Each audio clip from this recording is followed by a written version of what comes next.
This will be a 50 jury charge on page 149. Our proper nouns are Spencer Gifts, Dennis Long, Barry, and Durham. Ready? Begin. If I can, what I'd like to do in this respect is to take the court through the theory that we propose to state for the trier of fact. And then I would like to go from there into the law that supports the use of that theory.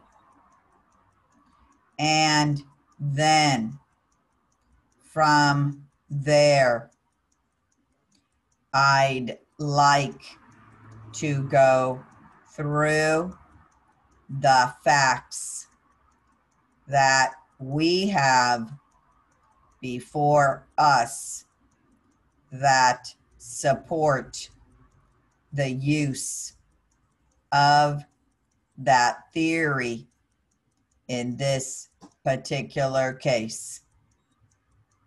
All right, you do that at some risk because it's a 352 consideration.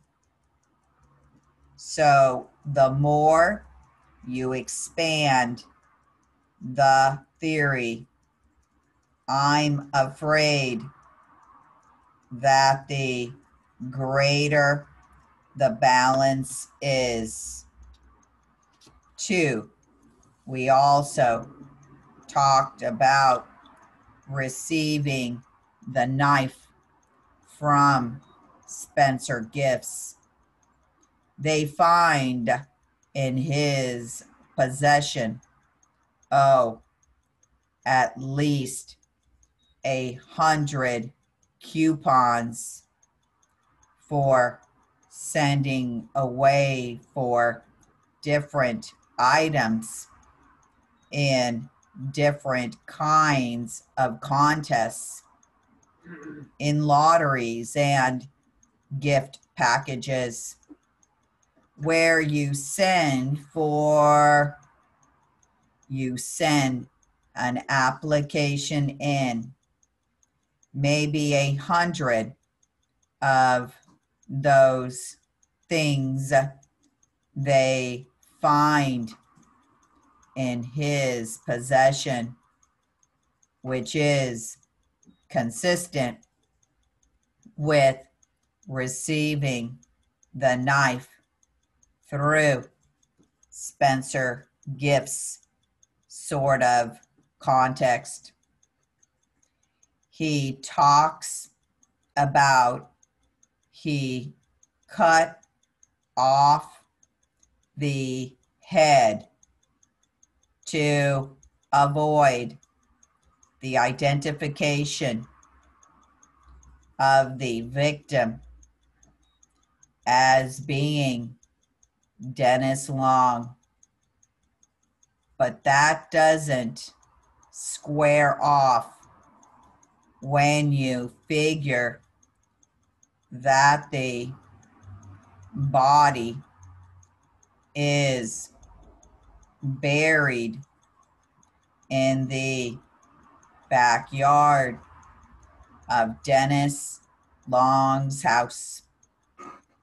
So clearly, one of the main people they might think is buried is either Barry or Dennis Long.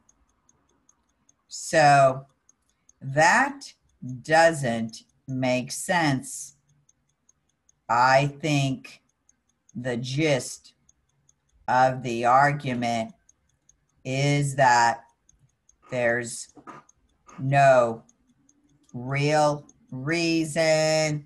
Well, let me start again.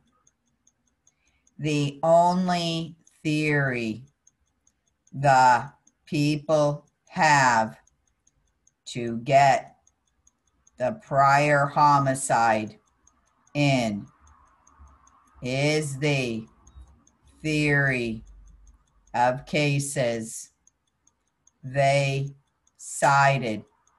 Starting one of the cases is Durham. These are cases in which there is a person on the run.